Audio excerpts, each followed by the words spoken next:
Prime Minister Sharif, when are you going to stop cross-border terrorism? Cross-border terrorism. We are defeating them.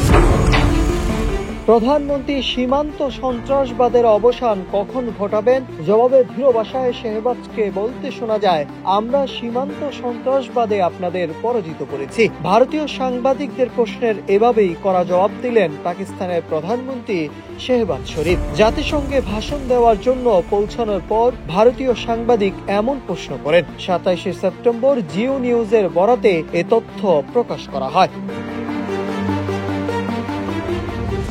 জাতিসংঘের সাধারণ পরিষদের ভাষণে শেহবাজ শরীফ বলেন, আমার দেশ পূর্বাঞ্চল থেকে বিনা উস্কানিতে আগ্রাসনের মুখোমুখি হয়েছিল।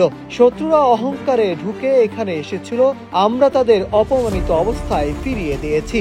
পাকিস্তান সকল প্রকার সন্ত্রাসবাদের নিন্দা করে 2 দশকেরও বেশি সময় ধরে আমাদের দেশ বিশ্বব্যাপী সন্ত্রাস বিরোধী প্রচেষ্টায় সামনের সারিতে রয়েছে। বান্ডেল থাকলে প্রতি সেনমানিতে টাকা বাঁচবে। বিকাশ সেনমানি বান্ডেল কিনে জিতুন প্রতি লেনদেনে। এর আগে ভারতের হিন্দুত্ববাদী উগ্রবাদ শুধু দক্ষিণ এশিয়ার জন্য নয়, পুরো বিশ্বের জন্য এক গভীর হুমকি হয়ে উঠেছে। এই উগ্রবাদী মতাদর্শ প্রতিবেশী রাষ্ট্রগুলোর মধ্যে বৈরিতা বাড়াচ্ছে, ধর্মীয় সংখ্যালঘুদের উপর দমন পীড়ন চালাচ্ছে এবং আঞ্চলিক অশান্তি সৃষ্টি করছে।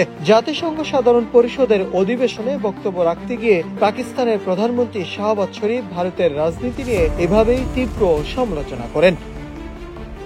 Nahid Hasan, news desk, Ittefaq.